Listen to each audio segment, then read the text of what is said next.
자, 우리 말씀 같이 읽어보겠습니다. 시작.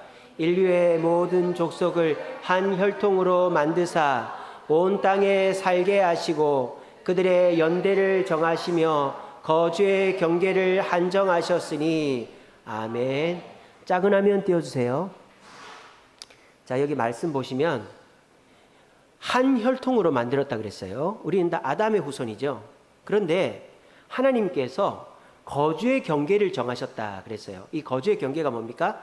너는 한국에 살고, 너는 미국에 살고, 너는 중국에 살고, 이게 거주의 경계입니다. 이게 원래 하나님께서 만드신 세상이다라는 거예요. 그런데 이 거주의 경계가 허물어졌죠. 지금 이주민들이 몰려오지 않습니까? 특별히 그 안전하고 잘 사는 나라로, 미국으로, 유럽으로, 또 한국으로 몰려오고 있죠. 그래서 미국은 이 장벽을 만들고, 유럽도 처음엔 잘 받아주다가 이제는 안 받아주고, 이제 그런 상황입니다. 그런데 우리 한국에도 이주민들이 몰려오고 있어요. 한국에 이주민이 몇 명이나 있는지 아세요? 몇 명이나 있냐면 350만 명이 있습니다. 우리나라 인구가 5천만이잖아요. 거의 한 8% 정도가 이주민이에요. 그래서 불법 체류자가 40만 명이거든요. 합치면은 거의 400만 명이 이주민이에요. 그렇게 해서 거주의 경계를 허물어뜨리고 이주민들이 다른 나라에 가서 살기 시작했단 말이에요. 자, 그러면은 외국 같은 경우에는 미국이나 유럽은 들어오지 마라 그러지 않습니까? 우리나라도 아무나 받지 않습니다. 좀 이따 말씀드리겠지만 E9 비자인가 이제 한국말을 어느 정도 하고 이제 노동력에 숙련된 기술이 있는 사람만 받습니다. 그렇게 해서 이제 우리나라에 정착을 시키게 하려고 하는 것이 우리나라 이제 이민 당국의 목표인데요. 그래서 이주의 경계가 허물어져 가지고 이제 다른 나라에 가서 사는 사람들이 늘어나니까 어떻게 해야 되냐? 그런 사람들을 우리가 섬겨야 된다는 거죠. 그렇게 해서 그 사람들이 예수를 믿게 해야 된다는 겁니다. 특별히 우리가 외국 가서 선교를 하는데 외국에 안 가고 선교할 수 있는 길이 열렸다. 그게 뭐다? 바로 외국 사람들이 우리나라 와서 사니까. 그래서 이주민 사역을 시작하게 된 것입니다. 자, 이주민 사역의 성경적인 근거입니다. 자, 이쪽에 있는 거는 누구인 것 같아요? 너의 본토 친척 아비집을 떠난 아브라함입니다. 이쪽 위쪽에 있는 건 누구죠? 홍해를 가르고 광야에서 40년 생활한 이스라엘 백성들입니다. 여기는 이집트의 총리가 된 요셉이고 중간에는 다니엘, 그리고 이쪽은 예수님입니다. 자, 이 5 부류의 사람들은 공통점이 있어요. 바로 이주민이다라는 거예요. 아브라함도 친척집을 벗어나서 이주온 이주민이고, 그리고 이스라엘 백성들도 가나안 땅에서 이집트에 이주했던 사람들이고, 그리고 바벨론 이주 생활을 했던 사람들이고, 요셉과 다니엘도 다른 나라에 이민 가서 최고의 자리까지 오른 사람이고, 예수님도 태어나시고 100일 지난 후에 동방박사 만난 이후에 이집트로 2년 동안 피난을 갔다 오셨죠. 그래서 성경에는요, 이주민의 역사들이 많이 나옵니다. 그러니까 이주민이 뭐 낯선 것이 아니에요. 여러분, 우리나라 사람들을 단일 민족이라고 합니다. 단일 민족. 근데 우리나라는 단일 민족이 아닙니다. 우리나라는 예맥족과 한족이 섞여 있는 족속입니다. 예맥족은 북방민족, 지금의 길림성, 우리 조선족 사는 그 예맥족하고 이제 중국 본토에 사는 한족이 섞여가지고 나온 민족이 우리나라 민족이에요. 여러분, 신라 사람들은 사실 우리 혈통이 아니에요. 신라 사람들은 외부에서 들어왔어요. 그래서 한반도는 단일 민족이 아닙니다. 다민족 국가예요. 근데 우리는 단일 민족이라고 느낀 이유가 뭐냐? 한반도 사는 사람은 한 언어와 한 문자를 쓰기 때문에 단일 민족이다, 이렇게 받아들이는 것입니다. 그런데 우리가 이런 단일 민족이 아님에도 불구하고 단일 민족으로 살고 있는 이 대한민국 땅이 드디어 다민족 국가로, 이주민 국가로 변화되고 있다는 거예요. 지금 현재 전 세계적으로 우리나라에 들어온 이주민들이 400만 명에 가깝고, 그 사람들이 우리나라에 정착을 해야만 우리나라가 인구가 줄고 이 노동력이 감소하는 상황 속에서 이제 나라가 유지가 될 수 있다라는 거예요. 여러분 시골 가보면요, 어촌이나 농촌에 가면 외국인 없으면 농사가 안 되고 물고기 잡는 게 안 됩니다. 그리고 공장에 가보면요, 외국인 노동자가 엄청 많습니다. 이제 한국 사회는 외국인이 없으면 안 돼요. 그러면 이제 외국인을 이제 불러 모으게 돼 있단 말입니다. 우리나라가요, 2023년도까지는 외국인 노동자들을 왔다가 가는 사람으로 그냥 2년 일하고 본국으로 돌아가는 걸로 그렇게 했어요. 근데 2023년 이후로부터 법이 바뀌어가지고 외국인 노동자들이 우리나라에 들어왔는데 한국말 할 줄 알고 숙련된 노동자면 한국에 정착시킵니다. 그렇게 해서 그 F7 비자를, E7 비자를 줘요. E7 비자. 그러면 가족을 초대할 수 있어요. 그래서 어제도 저희 집사람이 시장 갔다 오다가 인도 여자를 한 명 만났어요. 한국말을 전혀 못해. 인도 여자인데. 그래서 우리 교회에서 한국어 교실을 한다고 해서 너무 좋아하는 거예요. 가고 싶다는 거예요. 그게 어떤 경우냐. 남편이 한국에 노동자로 왔는데 숙련 노동공이니까 가족을 다 초대를 한 거예요. 그래서 초대를 해서 한국에 왔는데 이 여자분은 한국말 전혀 못하고 한국 휴대폰도 없더라고요. 온 지가 얼마 인도 휴대폰 갖고 있더라고. 카톡도 없어. 그러니까 한국말 전혀 못해요. 그래서 한국어 교실 한다니까 너무 좋아해요. 우리나라에 이주민들이 살기 시작한 지가 20년이 넘었습니다. 어떤 다문화 센터에 어떤 이주민이 전화를 했어요. 목사님, 저 좀 도와주세요. 아, 왜요? 우리 아들이 군대를 갔는데 군대에서 적응을 못해요. 도와주세요. 그러는 거예요. 혹시 우리 여기서 너 군대 갔을 때 그 외국인 본 적 있냐? 그 외국인인데 군인 온 사람 본 적 있어? 저 봤다잖아요. 정보는. 그지? 그 요즘에요, 여러분들 이게 옛날 얘기가 아니에요. 요즘 흑인인데 군대를 가는 거야. 인도 사람인데 군대를 가는 거야. 정보가 봤다잖아. 왜냐? 이 사람들이 부모 때문에 한국 국적을 따나니까 한국 국민은 의무가 있잖아요. 국방이 의무가 있거든요. 군대를 가야 돼. 근데 말이 통하나, 뭐 산도야처럼. 그러니까 군대에서 관심사병이 되는 거야. 그래가지고 엄마가 얘기를 해서 우리 애 좀 도와달라고 목사님 데리고 간 거예요. 그러니까 지금 이 한국 사회가 이제 이주민들이 군대도 가고 이주민들이 뭐 우리랑 똑같은 생활을 하는 시대가 됐단 말이에요. 그러니까 우리는 어떻게 해야 되냐? 그 이주민들이 잘 정착할 수 있게끔 돕고 그들에게 복음을 전해야 된다라는 것이죠. 빌립보서 2장 5절 말씀에 이런 말씀이 있습니다. 우리에게는 예수의 마음이 있다 그랬어요. 예수의 마음. 그래서 예수의 마음이 있는 우리들이 이주민들을 섬길 때 그들은 우리의 섬김과 돌봄을 통하여 변화된다라는 것입니다. 그래서 여러분 기억하십시오. 우리나라는 단일 민족 국가가 아닙니다. 이미 다민족 국가가 됐고요. 우리나라 이주민이 400만 명이에요. 그럼 그 사람들이 우리나라에 정착을 하려면 누군가가 옆에서 도와줘야 되는데 지금 뭐 도와줄 사람이 없단 말이에요. 그래서 우리 교회가 이주민들을 도와주려고 이렇게 나섰다라는 겁니다. 그러면은 이주민을 도와주는 기관이 없느냐? 있습니다. 이쪽에 보시면 서울가족학교 사업 안내라고 되어 있죠. 저기는 여성가족부에서 주관하는 다문화 이제 센터입니다.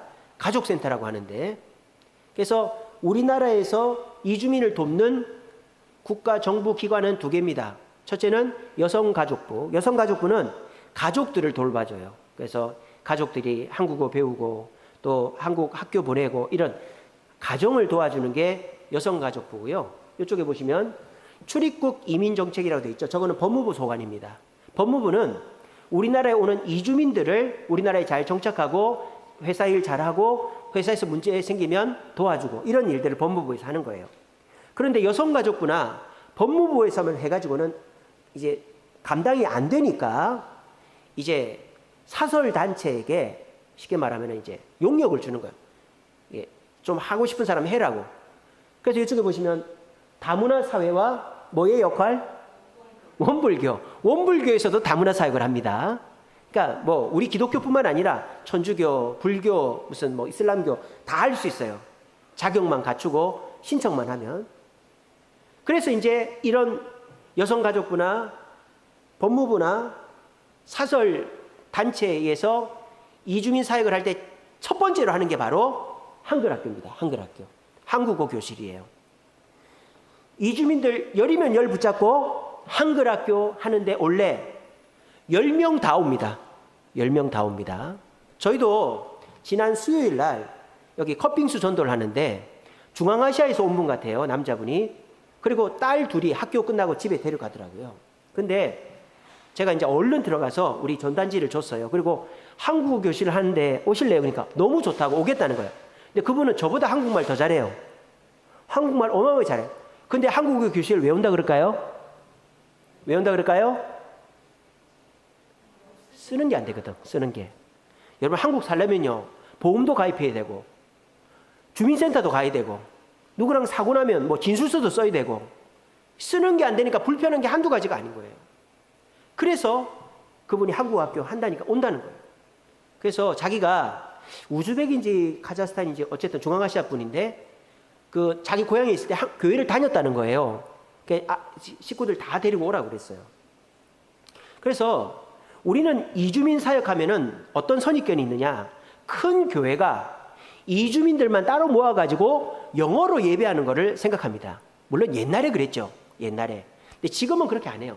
지금은 한국말로 예배합니다. 그리고 따로 예배 안 합니다. 다 같이 구역에 섞여서 기관별로 유초등부, 중고등부, 청년부 다 따로 합니다. 왠 줄 아세요? 그 외국인들은 한국말을 배우고 싶어서 한국에 온 사람들이기 때문입니다. 그래서 그 사람들 따로 할 필요도 없고 따로 영어로 사역하는 사역자가 있을 필요도 없고 함께 하면 돼요. 그러니까 옛날이랑 많이 바뀐 거죠. 그래서 이거를 마음만 먹고 하면 돈 들 일이 없어요. 여러분들 이주민 사역하면 그 사람들이 우리한테 돈 좀 꿔주세요. 뭐 밥 좀 사주세요. 뭐 좀 사주세요. 이럴까요? 절대 안 그럽니다. 여러분 요즘 이주민들이 돈을 얼마나 버는지 아세요? 600만 원씩 번답니다. 600만 원 번대요. 여기 600만 원 버는 분 계세요? 어떻게 해서 600만 원을 벌까요? 남자 여자가 부부가 같이 벌면 600만 원 번대요. 그 공장에서 기숙하거나 또는 그 거의 뭐 전임으로 일을 하면 남자 300 여자 300. 왜 그런지 아세요? 다른 나라는 홍콩이나 저기 미국이나 유럽은 그 임금 체계가 이원화돼 있어요. 본국 사람들 임금 따로 있고 임금 호봉이 따로 있고 외국 사람 따로 있어요. 근데 우리나라는요 전 세계에서 최고야. 외국 사람이나 우리나라 사람이나 최저임금이 똑같아. 그래서 외국 사람들이 기를 쓰고 우리나라 올라 그러는 거예요. 우리나라는 최저임금이 똑같으니까 그 돈을 뭐 너는 외국 사람이니까 조금만 받아 이럴 수가 없어요. 물론 사장님이 노동부에다 신고할 때는 똑같이 준다고 하면서 조금만 받아라 이렇게 서로가 오브콜스가 되면 괜찮지만 아예 그냥 대놓고 너 외국 사람이니까 반만 받아 이거 안 된다 막 우리나라는. 그러니까 외국 사람들이 우리나라에 막 올라오고 난린 거예요. 외국 사람들이. 그러니까 한국 와서 열심히 하면요 부자 됩니다. 우리나라 제 유튜브를 보니까 우리나라 어떤 분이 네팔에 갔는데 호텔을 지었대요. 호텔을. 어떻게 해서 호텔 지었냐 물어봤더니 한국에서 일하고 와가지고 그 번 돈으로 호텔을 지었다는 거예요. 그만큼 한국에서 일하면 돈 많이 법니다. 그러니까 여러분들이 착각하는 게 외국인 이주민 사역을 하면 그 사람들 뭐 돈 줘야 되고 물건 사줘야 되고 밥 사줘야 되고 그런 거 아니에요. 그냥 오다 가다 인사하는 거야. 그리고 안부 묻고 가끔 한 번씩 뭐 차 사고가 났다. 주민센터에 간다. 병원에 간다. 그럴 때 도와주면 되는 거예요. 여러분 제가 그 부산 호산나 거제 호산나 교회 가서 목사님하고 얘기하는 중에 이런 얘기를 하더라고. 우리 이주민 사역한다니까 그거 나도 가르쳐 달라고 그러는 거예요. 왜냐하면 이 담임 목사님이 치과에 갔는데 거기 거제 그 하나오션 조선소 바로 앞이에요. 치과에 갔는데 외국인들이 번역기로 나 어디가 아파요 이러고 있는 거예요. 번역기로. 그러니까 일은 하는데 한국말이 안 되니까 번역기 틀어가지고 얘기를 하는 거예요. 그러니까 만약에 그 이주민이 우리 한국 사람 한 명만 알고 있으면 처음 병원 갈 때 같이 따라가줘서 이 사람 이빨이 이렇게 아프니까 이렇게 치료해서 한 번만 얘기하면 되는 거예요. 무슨 말인지 알겠어요? 이주민 사역이 외국 사람만 모아놓고 돈 많이 들고 또 그 사람들한테 뭐 밥도 사주고 돈도 주고 뭐 이렇게 되는 옛날 그런 방식이 아니고 오히려 돈은 더 많아요. 그 사람들이. 대신에 관심 가져주고 사랑 베풀고 그러면 되는 거예요. 그런데 저런 여성가족부나 법무부에서 하는 이주민 사역과 우리 교회가 하는 이주민 사역의 차이가 있어요. 법무부나 여성가족부에서 하는 거는 구제와 돌봄입니다. 옛날 방식이다 이 말이에요. 필요한 거 지원해주고 돌봐주는 거예요. 우리 교회에서는 그렇게 하는 게 아니에요. 교회에서는 첫째로는 뭘 가르쳐준다? 한국말을 가르쳐주는 거예요. 한국말을 가르쳐 주고요. 그래서 우리가 이제 이번에 한국어 교실을 10월 10일부터 합니다. 토요일 날. 그러면 그 사람들이 한국말 배우잖아요. 끝나고 나면 한국 그 K-푸드를 같이 먹어요. 그렇게 하면서 교제를 하는 거예요. 그럼 그 사람이 뭐 내가 이런 어려움이 있다, 뭐 동사무소 가야 되는데 병원 가야 되는데 그러면 도와주는 거예요. 그렇게 해서 우리가 6개월 끝나고 나면 그 다음에 두 번째 할 때는 친구들 데리고 오는 거죠. 그렇게 해서 그 사람들 돌봐주다 보면 그 사람들 중에서 교회 다니고 싶은 사람 있으면 교회 초대해서 정착을 시키는 거죠. 그래서 우리 교회가 하는 거는 단순한 구제나 돌봄이 아니라 그 사람들의 필요를 채워줄 뿐만 아니라 그 사람들의 영혼, 또 구원, 또 그 사람들이 뭐 정말 다급한 일까지 우리가 도와주는 그런 것들이 우리 교회가 하는 일이다라는 거예요. 그리고 이주민 사역은 지역마다 달라요. 자, 이게 광진구 외국인 현황이에요. 제가 서울시 열린정보센터에 들어가서 받은 거예요. 다른 지역은요. 여러분 우리나라에서 외국인이 제일 많은 데가 어딘지 아세요? 안산입니다. 안산. 11만 명인가 있어요. 그 다음에 뭐 시흥, 포천, 김포 이런 데가 외국인이 엄청 많아요. 그런 데는 대부분 다가 근로자죠. 근로자. 여러분 김포에 가면요. 희한한 데가 있습니다. 김포는 아파트 단지도 있고 도시도 있고 농촌도 있고 공장도 있고 도농복합도시거든요. 근데 이제 제가 아는 이주민 사역하는 목사님이 자기 교회 교인들 데리고 어떤 어린이집에 갔어.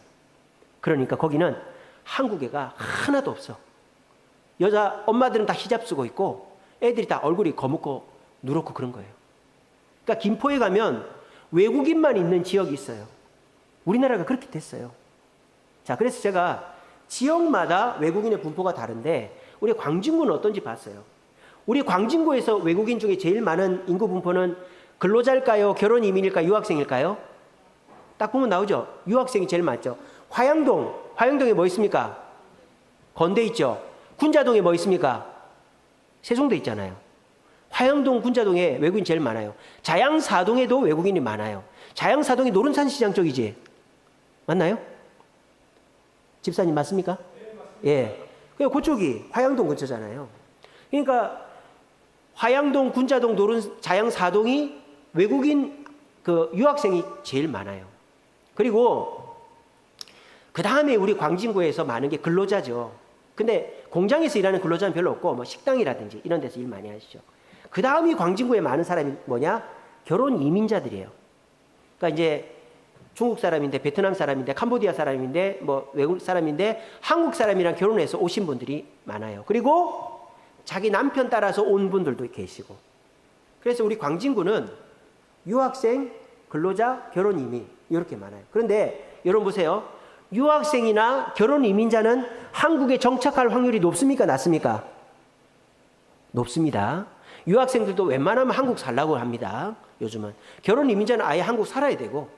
그렇기 때문에 우리가 이주민 사역을 했을 때 다른 지역은요. 일하고 본국으로 돌아가는 일이 더 많아요. 근데 우리는 교회에 정착할 확률이 높다라는 거예요. 그래서 이주민 사역도 이렇게 그 지역의 이주민들의 인구 분포를 보고 해야 되는데 우리 광진구 인구가 총 33만이에요. 그 중에서 그 한 3만 명 정도인가가 이주민으로 제가 정확하게 메모를 안 해놨는데 그렇게 알고 있습니다. 그래서 우리 광진구 이제 뭐 마음만 먹고 쫓아다니면 이주민들 많이 있습니다. 그렇게 해서 우리가 이주민 사역을 하면 이제 할 수 있다라는 것입니다. 그리고 이제 이주민 사역을 이제 우리가 하려고 하는데 이미 시작한 교회들을 우리가 좀 살펴볼 필요가 있잖아요. 그래서 제가 한 4교회 정도 이주민 사역을 미리 한 교회들을 좀 조사를 하고 탐방을 했었어요. 첫 번째 교회는 김포 꿈꾸는 교회입니다. 아까 말했죠. 김포 교회. 여기 중간에 보면 사진인데 저 중간에 있는 분이 박익휘 목사님이라고 미국에서 10년 유학하고 목회하시고 돌아오신 분이에요. 그 오른쪽에 있는 분은 이란 사람이에요. 이란 사람. 왼쪽에 있는 분은 아프가니스탄 사람입니다. 자, 저게 어떻게 되는 거냐? 저 박익희 목사님이 10년 미국 유학을 끝내고 한국으로 돌아오면서 저 김포 꿈꾸는 교회가 한 700명 모이는 큰 교회거든요. 그래서 이주민 사역을 하겠다. 아까 말씀드린 것처럼 김포 지역 이주민이 많으니까 또 영어권 사람들이 많이 왔대요. 특별히. 그래서 저 박익희 목사님이 그 이주민 예배를 따로 드리면서 한글 학교도 하고, 여기 보면 한글 학교 있죠? 그렇게 한 거예요. 그렇게 하다가 저 이란에서 온 분을 만난 거예요. 그래서 이제 저분이 알고 보니까 한국 분이랑 결혼을 했어요. 그래서 김포에서 브런치 카페를 운영하고 계십니다. 자, 그런데 저 옆에 있는 아프가니스탄 분 있지 않습니까? 수염 많은 분. 저분은 어떻게 된 거냐? 여러분, 몇 년 전에 탈레반이 아프가니스탄 재집권하면서 탈레반을 돕던 외국인들이 다 그 한꺼번에 이렇게 탈출한 거 아시죠? 그때 우리나라를 도왔던 아프가니스탄 사람들도 군용기에 타고 우리나라로 왔어요. 그럼 그 사람들이 먹고 살고 직장이 있어야 될 거 아니에요. 그래서 우리나라 정부에서 울산에 있는 현대중공업이나 울산에 있는 공장에다가 이 아프가니스탄 사람을 대부분 정착을 시켰단 말입니다. 근데 저기 있는 저분은 약사예요, 약사. 아프간에서. 그래서 자기는 울산 가기 싫다. 나는 김포로 가겠다. 뭐 아는 사람이 있었는지 모르겠지만 김포로 왔어요. 근데 그거를 뉴스로 저 박익희 목사님 사모님이 본 거예요. 그래가지고 박익희 목사님 사모님이 시청에다 전화를 해가지고 그 아프간에서 오신 분 연결을 좀 시켜달라. 그러면 내가 그분을 좀 돕고 싶다. 그 연락처를 알고 만났는데 저분은 영어는 할 줄 아는데 한국말을 전혀 못하는 거예요. 근데 저분이 누구 때문에 교회를 다니느냐? 저 이란 분 때문에 교회를 다니는 거예요. 이란. 아니 이란하고 아프가니스탄하고 나라가 다른데 다 같은 페르시아어군입니다. 말이 통하는 거예요. 경상도 말하고 전라도 말하고 다른 거하고 똑같은 거예요. 여러분 저 이란하고 아프가니스탄, 파키스탄, 인도 이렇게 되거든요. 그러니까 이란하고 그 아프가니스탄은 붙어 있어요. 그러니까 페르시아어군이에요. 말이 통하는 거예요. 그렇게 해서 외국인들이 모이기 시작한 거예요. 그래서 저 김포 꿈꾸는 교회에서는 뭘 했느냐? 뭐 아까 말씀드렸죠. 한국어학교를 했어요. 그리고 한국어학교 하는 사람들을 한 1년에 몇 번씩 한국문화교실에서 뭐 종로도 가고 뭐 어디도 가고 경복궁도 가고 이렇게 하고 그 상호문화교류라고 해가지고 이제 서로가 모여서 자기 나라에 대해서 얘기도 하고 같이 밥도 해먹고 뭐 자기 나라 명절 때는 서로가 그 옷도 입고 오고 막 그렇게 한 거예요. 그리고 저 다문화 그 가정에 자녀들이 있을 거 아니에요. 그 아이들을 데리고 드리머 스쿨이라고 해서 그렇게 했어요. 그래서 한 3, 4년 정도 정부의 인가 받지 않고 그냥 교회 오신 분들을 중심으로 한국어학교, 한국문화교실, 상호교류 또 드리머 스쿨을 해서 사회적 협동조합을 신청해서 한 거예요. 그래서 드림센터 사회적 협동조합. 저거가 되면은 뭐가 되느냐? 정부에서 뭐 돈이 나오는 건 아니에요. 옛날에는 월급이 나왔는데 지금은 안 나와요. 근데 뭐가 되느냐? 무슨 뭐 이렇게 구청이나 시청에서 공익사업을 할 때 우선 선정 대상자가 됩니다. 그래서 그런 혜택을 받을 수 있어요. 그래서 저거를 신청해서 사회적 협동조합을 하고 있는 교회가 김포 꿈꾸는 교회예요. 그러니까 저 교회도 한 6년째 해서 저렇게 된 거예요. 이제 우리도 이제 저렇게 해가려고 하는 거예요. 두 번째 교회는 포항에 있습니다. 포항. 말씀숲교회라는 교회예요. 보시다시피 삼각교회입니다. 포항시 저기 간판 있죠? 포항시 외국인 센터. 포항에는 공단이 많아요. 그래서 저기는 외국인 근로자 중심으로 하는 곳이에요. 근데 이제 저 교회에 하승락 선교사님이라고 저분이 담임 목사님인데 20년 됐습니다. 근데 저분은 뭐 중심으로 하느냐? 근로자 중심으로 하는 거예요. 외국인 근로자. 그래서 이쪽에 보시면 법무부 사회통합 프로그램이라고 돼 있죠? 저거를 3년에 한 번씩 선정합니다. 3년에 한 번씩. 어떻게 하느냐? 조건을 갖춘 다문화 2급 자격증, 또 한국어 교원 2급 자격증, 사회복지 2급 자격증을 갖추고 있는 사람이 있으면 신청을 하는 거예요. 법무부에. 그럼 법무부에서 당신 그 기관에서 사회통합 프로그램을 운영하시오. 이렇게 하면 월급이 나와요. 그 센터장에게 월급이 나오고 그 다음 운영비가 나와요. 그걸 받고 할 수가 있어요. 그렇게 해서 저기서 하는 게 뭐냐? 한국어를 가르치고 특별히 토픽을 가르칩니다. 토픽이 뭔지 아세요? 한국어 자격증 시험이에요. 이주민이 우리나라 시민권을 따려면 토픽을 이수를 해야 돼요. 급수를 따야 돼요. 그런 거를 하는 교회를 하신 거예요. 그렇게 해서 이분이 외국인들을 모아가지고 예배를 드리는데 외국인들이 엄청 많아진 거예요. 근데 따로 예배 드릴 공간이 없어요. 저 교회는 상가교회이기 때문에. 그럼 어떻게 할까요? 같이 모여 예배합니다. 물론 한국말 알아듣는 외국인도 있지만 못 알아듣는 외국인도 있어요. 그럼 어떻게 할까요? 통역을 해줍니다. 통역을. 목사님이 설교를 한 거를 이렇게 프린트해서 청년들한테 주면 청년들이 이 블루투스 스피커 같은 걸로 해서 들을 수 있게 통역을 해줘요. 아, 그러면 청년들이 뭐 필리핀 영어도 하고 뭐 인도 말도 하고 또 뭐 저기 페르시아 말도 하고 뭐 영어도 하고 뭐 어느 나라 말, 아프리카 말도 하고 다 해야 되겠네요. 그렇지 않아도 돼요. 어떻게 되느냐?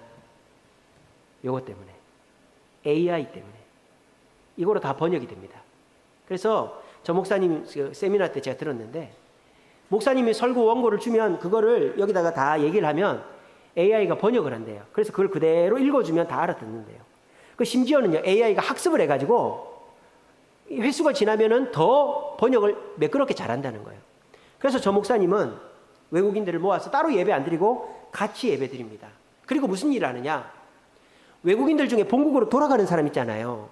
저 안수기도 하는 게 저거예요. 그 사람을 선교사로 파송하는 거예요. 그래서 저 목사님 교회에서 재정적인 지원을 하면서 너희 나라 가서도 교회 개척하고 선교해라. 그렇게 선교사 파송을 하는 겁니다. 그래서 김포 꿈꾸는 교회는 영어권 사람들을 모아놓고 이제 사회적 협동조합으로 그렇게 다문화 사역을 했다면, 그 하승락 선교사님 그 말씀숲 교회는 노동자 중심으로 해가지고 예배를 같이 드리고 사회적 통합 프로그램을 돌리면서 본국으로 돌아간 사람은 이제 선교사로 보내는 그런 일들을 하셨습니다. 자, 세 번째 교회. 이 교회는 제가 직접 갔다 왔어요. 양주에 있는 비도름 선교교회라는 교회입니다. 이쪽에 있습니다. 저 건물이 삼각교회인데 교회를 샀어요. 저 목사님이. 여러분 이쪽에 그림 보시면 컨테이너 있죠? 컨테이너. 20년 전에 저 컨테이너에서 시작했어요. 저분이. 그리고 외국인 선교를 목표로 해서 하신 거예요. 그 컨테이너 시작했는데 한국 사람도 오지만 외국인들도 와가지고 저렇게 막 많이 모인 거예요. 그래서 그 외국인들을 결혼식도 시켜주고, 제 사진 뒤에 가려져 있지만 체육대회도 하고 막 외국인들 그렇게 섬겼어요. 그렇게 하다 보니까 외국인들도 늘고 한국 사람도 늘어가지고 저 목사님이 저 상가를 사서 교회를 확장을 한 겁니다. 그래서 저 목사님이 지금 제가 직접 가서 인사드리고 그러고 왔는데요. 저 목사님 사역을 굉장히 잘하고 계세요. 저 교회도 이주민 노동자 중심입니다. 이주민 노동자. 근데 이제 저 교회에서 핵심적인 게 뭐냐? 이거예요. 자, 건물이 하나 있죠. 이방인의 비도름 선교교회 비전센터. 원래 저게 옛날에는 뭐였냐면 캄보디아 교회, 베트남 교회, 라오스 교회, 네팔 교회, 뭐 미국 교회 이런 식으로 따로 예배드리게 했었대요. 근데 따로 예배드리니까 많이는 모이는데 교회가 부흥을 안 하더래요. 그래서 이 목사님이 어떻게 했느냐? 그냥 다 같이 예배를 드리게끔 했대요. 그리고 이제 그 외국 사람한테도 한국말 배우려면 같이 예배 드려야 된다. 그렇게 해가지고 저 공간을 이제 비워놨어요. 그리고 이제 저 교회가 아까 말씀드린 사회적 통합 프로그램을 하고 있습니다. 법무부의 허가를 받아서. 그래서 월급도 나오고 막 그렇게 해요. 그리고 이제 그 자녀들 중심으로 해서 다문화 돌봄센터도 합니다. 그리고 저 교회가 하는 것 중에 정말 그 신박한 게 뭐냐면, 그 방송실 제 얼굴 좀 잠깐 지워주세요. 제 얼굴을 지워주세요. 화면에서 제 얼굴, 예. 저 밑에 제가 현수막 하나 띄워놨죠. 저 보세요. 경기 한국어 랭귀지 스쿨, 경기 한국어 공유학교. 7월 11일부터 시작, 올해 7월 11일부터. 저게 뭐냐? 그러니까 대안학교예요, 대안학교. 우리나라도 정부 인가 대안학교는 정부에서 교사 월급, 운영비 다 나옵니다. 비인가가 안 나오는 거지. 근데 이주민 대상으로 첫 번째 대안학교가 저 대안학교예요. 경기도에서만 합니다. 우리나라 서울에서는 아직 안 해요. 그래서 저거를 목사님이 알고 신청을 했어요. 그래서 어떻게 하시느냐? 지금 이주민 5명 있대요. 이주민 자녀들이. 그 5명 데리고 시작한 거예요. 그리고 교사는 누가 하느냐? 외국에서 선교하시다가 이제 선교지에서 쫓겨나서 추방당해서 오신 선교사님들을 한국어 교원 자격증 따고 사회복지 따게 해가지고 교사를 시키는 거예요. 그 저 교회는 저 이주민 이 대안학교 그리고 사회복지 사회적 통합 프로그램을 열심히 하시는 교회입니다. 그리고 이제 저희가 사회적 협동조합을 한다니까 그걸 모르고 계시더라고요. 그래서 저희가 협동조합 하고 나면 자기한테 소개해달라고 그렇게 얘기하시더라고요. 그래서 양주 비도름 선교교회 소개해드렸고요. 마지막 교회입니다. 여기 보세요. 미국으로 이민 간 나라들이에요. 미국으로 이민을 제일 많이 간 나라 역대적으로 영국이죠. 두 번째가 아일랜드, 세 번째가 뭐 이탈리아, 네덜란드 뭐 이런 나라들. 옛날에 미국이 생길 때 제일 이민을 많이 간 나라가 영국, 아일랜드, 이탈리아, 네덜란드 뭐 이런 나라들이 이민을 많이 갔습니다. 근데 최근에 미국으로 이민을 많이 간 나라들을 따져보니까 1위가 멕시코예요. 뭐 제일 가까우니까 그렇죠. 두 번째가 인도예요. 인도. 놀랍죠, 그죠? 인도 사람들은 일생의 목표가 뭔지 압니까? 애 공부 잘 시켜서 미국 취직시키는 게 목표입니다. 그래서 두 번째가 인도입니다. 세 번째가 중국입니다. 중국. 네 번째가 여러분 생각 못했죠? 필리핀입니다. 왜 필리핀이 네 번째인 줄 아세요? 미국이 필리핀을 200년 지배했거든요. 그러면서 뭐 이게 결혼하고 이렇게 해서 미국으로 이민 간 사람들이 많아요. 필리핀 사람들 미국 많이 삽니다. 우리나라 사람보다 필리핀, 베트남 사람이 더 많이 삽니다. 그 다음에 엘살바도르, 뭐 쿠바, 뭐 도미니카, 뭐 그런 거는 과테말라 이런 거는 이제 남미 국가니까 빼고, 베트남 저기 있죠. 베트남은 왜 저기 들어가 있다? 베트남 전 때 미국 사람들이 거기 들어가서 데리고 나온 사람들, 또 친척들 데려가고 그렇게 해서 많죠. 그래서 이제 그렇게 돼 있는데 우리나라가 생각보다 낮죠. 10번째로 이민을 많이 간 나라예요, 우리나라가. 그러니까 어쨌든 미국은 다민족 국가다라는 거예요. 근데 미국의 교회를 가면요, 한인교회를 가도 한국 사람은 3분의 2, 꼭 영어 쓰는 사람, 뭐 혼혈 이런 사람이 3분의 1이 꼭 있습니다. 미국은 어차피 그렇게 돼 있는 거예요. 그런 교회를 하나 소개해 드릴게요. 여기가 펜실베니아주의 린즈데일이라는 시가 있어요. 펜실베니아는 캐나다 쪽이에요. 캐나다 국경 쪽. 그러니까 굉장히 날씨가 좋아요. 굉장히 날씨가 서늘하고 농사가 잘 됩니다. 여기에 이제 아미시 공동체라고 검은 옷 입고 수염 기르고 갓 쓰고 이러는 사람들이 저기 펜실베니아에 살거든요.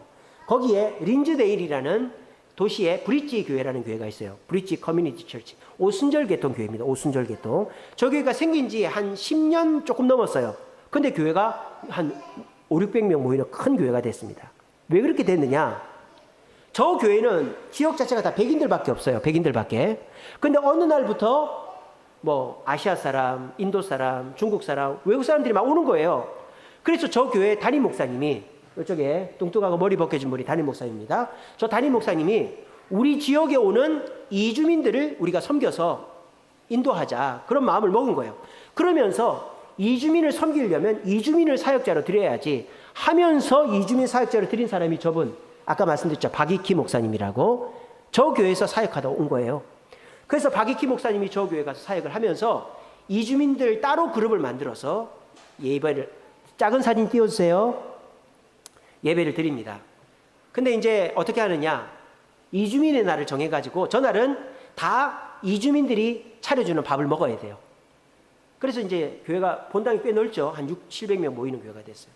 그래서 저 박익희 목사님이 어떻게 했느냐, 저 담임 목사님한테 이주민 사역을 하려면 스시도 먹어보고 회도 먹어봐야 된다고. 그러니까 저분이 날 음식을 전혀 먹어본 적이 없대요. 근데 이주민 사역하려고 회도 먹고 스시도 먹고 그렇게 했다는 거예요. 그리고 저 교회에 흑인 장로님이 계셨대요. 흑인 장로님이. 근데 그 흑인 장로님이 저 박익희 목사님 찾아와가지고 울면서 그러더래요. 나는 이 교회 10년 다니면서 이방인이었다. 그러니까 얼마나 서러웠겠어요. 백인들 많은 교회니까 장로까지 됐는데도 서러웠던 거죠. 그래서 박익희 목사님이 저 린즈데일에 있는 브릿지 교회를 이주민들이 와서 부흥하는 교회를 만들었다. 우리도 이렇게 하려고 하는 것이죠.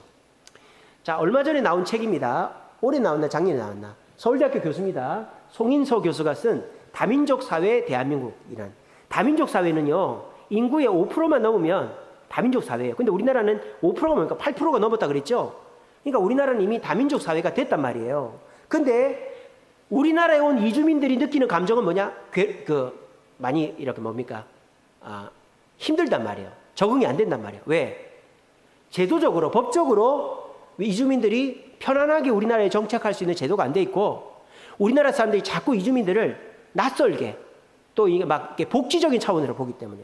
그래서 저 책의 핵심이 이겁니다. 이주민들은 우리의 어떤 인종적인 복지의 대상이 아니라 인권의 대상이다, 이렇게 얘기해요. 인권은 같은 민족끼리만 인권 얘기를 하고, 다른 민족은 이제 복지, 그 민족을 이제 품는 거죠. 그래서 저 송인석 교수가 하는 말이, 이주민들을 외국 사람이라고 치부하지 말고 우리나라 사람으로 치부하면서 그 사람들이 어려운 점은 돌보는 게 아니라 인권으로 돌봐주면 된다. 그렇게 얘기를 했어요. 그래서 우리나라가 지금 바뀌고 있습니다. 이렇게. 자, 보세요. 올해 바뀐 거예요. 다문화 가족 2005년 달라진 정책. 그래서 이쪽에 보시면 온 가족 돌봄 서비스. 그래서 가족들을 다 돌봐준다 그래요.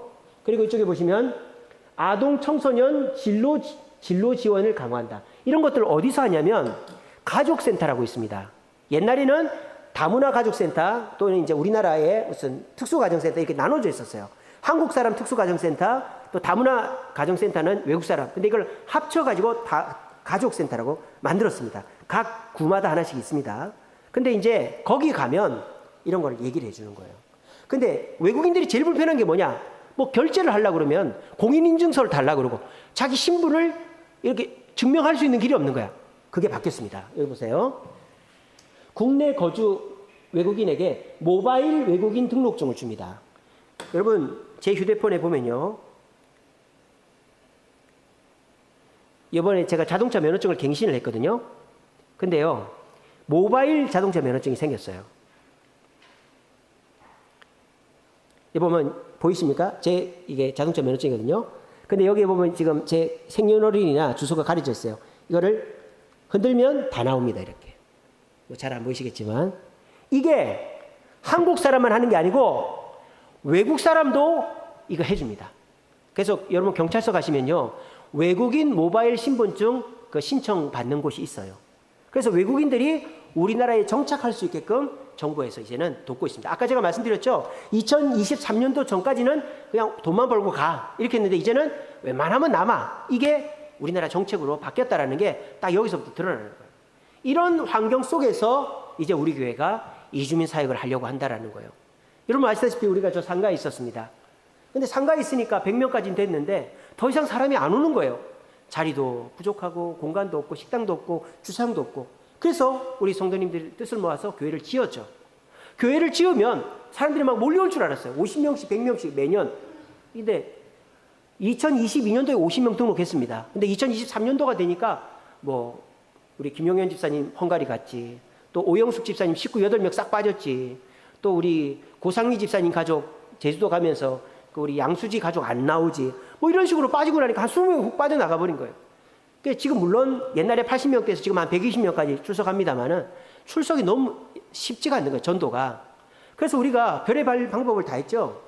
우리가 2023년도부터 이제 전도 학교를 해가지고 우리가 이제 사랑 나눔 전도 2023년도 9월 달에 오장석 목사님 모셔가지고 먼저 베풀고 전도하자. 이걸 배웠죠. 그래서 2024년도에 사랑 나눔 전도를 시작해서 지금도 하고 있죠. 근데 한국 사람 전도가 너무 어려운 거예요. 한국 사람 전도가. 그럼 우리가 전도를 포기해야 되나? 아니다. 그래서 제가 올 여름에, 올 봄에 저 경주에서 우리 총회 세미나를 갔는데 거기서 이 다문화 세미나에 대한 정보를 아는 거예요. 그래서 제가 장로님하고 의논하고 결정해서 이렇게 이주민들을 15분을 모은 거예요. 그래서 7, 8월 2달 동안 교육을 했어요.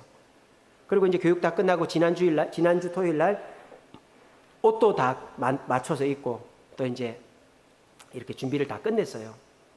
근데 이제 우리가 이주민 사역을 이제 시작을 하는데 사실 청년들이 올 확률이 높거든요. 왜냐하면 여기 대학가가 많기 때문에. 근데 그 청년들을 케어해주고 제가 말씀드린 건 시간을 많이 뺏는 게 아닙니다. 그냥 전화 통화만 하고 그냥 뭐 필요할 때 도와주기만 하면 돼요. 많이 뭐 도와줄 필요가 없어요.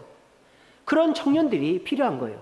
저 지금 어른들은 막 열정이 불타오르고 있습니다. 그래서 오늘도 오후 예배 끝나고 그 우리 홍보 전단지 들고 나갈 거예요. 여러분들 이선아 전사님 드려놨습니다. 거기에 보면은 이번 주 토요일 날 이주민들 식사 대접을 해요. 5시에. 그래서 K푸드 먹게 해드리고 그리고 10월 12일부터 한국어 학교 한다고 전단지가 있습니다. 그래서 이제 우리 이주민 사역자들은 전단지 들고 나갈 거예요. 그렇게 해서 이제 할 건데 우리 청년분들이 남자 여자 한 명씩이라도 좀 도와주면 좋겠다. 그렇게 해서 이주민이 오면 우리가 한글 학교 끝내고 교회 다니겠다면 청년부에 좀 연결시켜 줄 수 있도록 남자 여자 한 명씩만 이주민 사역자가 되주면 좋겠다. 그러니까 저는 이제 이런 목표가 있습니다. 올해 지금 오늘 우리 공동회의 했잖아요. 그렇게 해서 우리가 명의를 저한테서 교회로 옮겼잖아요. 왜 그렇게 했냐면 제가 사이버 대학을 다니려고 그래요. 한국어 교원 자격증, 사회복지 자격증, 다문화 사역 자격증을 따려고 하는데 제가 이 건물 주인이니까 장학금을 못 받는 거예요. 근데 제가 건물을 넘기고 나면 차상위가 됩니다. 그러면 무료로 제가 아이들 그 사이버 대학을 다닐 수가 있어요. 그래서 제가 그 세 가지를 따서 아까 말씀드린 사회적 협동조합 저걸 신청할 겁니다. 저 교육도 갔다 왔어요. 광진구에서 하는 거. 신청할 거고, 그렇게 해서 어떻게 할 거냐. 지금 세종학당이라는 책이 있어요. 거기서 나온 걸로 한국어 교실을 10월 달부터 2월 달까지 5개월 동안 합니다. 세종학당이 1, 2, 3 단계가 그렇게 돼 있어요. 1, 2, 3, 4. 근데 이제 가나다라도 모르는 사람은 1, 또 한글은 좀 아는데 쓰는 거 잘 못하는 사람은 3부터 시작합니다. 그렇게 해서 5시에, 토요일 5시에요. 5시에 모여가지고 레벨 테스트를 해서 가나다라도 모르는 사람은 제가 하고, 그 다음에 어느 정도 그 말을 할 줄 아는 사람은 강유미에서 한번 갈 겁니다. 그렇게 해서 어쨌든 교재를 다 떼줘야 되잖아요. 그래서 5개월을 하면 레벨 1이 A, B로 돼 있거든요. 10개 과시. 그렇게 해서 다 떼줄 수 있어요. 그렇게 5개월을 하고 나면 이 사람들은 그 다음 단계로 가면 되고 다른 사람들을 데리고 오면 또 되는 거죠. 그렇게 해서 지금 1차적으로 20명을 목표로 하고 있어요. 오늘도 나가서 홍보할 겁니다. 그렇게 해서 20명 목표로 해서 되면 그 사람들 중심으로 해서 일단 하고, 그 다음번 3월 달부터 할 때는 인원이 늘면 주일날 저녁 때 할 거예요. 그렇게 하고 그 자녀들은 수요일 금요일 날 방과후 학교를 또 할 거예요. 이렇게 해서 저는 어떤 꿈이 있느냐, 이주민들을 잘 섬겨서 교회에 등록하고 싶은 사람 등록해서 주일학교는 주일학교, 중고등부 중고등부, 청년부는 청년부, 어른들 어른부에 가고, 그렇게 해서 그분들 우리 교회에 잘 정착을 하는 거예요. 그래서 어느 날 베트남의 날, 그럼 베트남 사람들이 점심 대접도 하고, 또 우리 성탄 축하회밤 때 외국인들끼리 또 이렇게 조를 짜가지고 발표회도 하고, 그렇게 꿈도 있고요. 또 저는 우리 교회에서 집사, 권사, 장로를 외국인들을 뽑고 싶어요. 그래서 제가 은퇴할 때는 외국인 장로님이 저를 은퇴시켜줬으면 좋겠어요. 그렇게 해서 우리 교회가 이 이주민들을 잘 섬기면 저는 한 해에 못해도 30명에서 50명은 등록한다고 봅니다. 그렇게 되면 어떻게 될까요? 우리 교회가 금방 한 150명, 200명 될 수가 있는 거예요.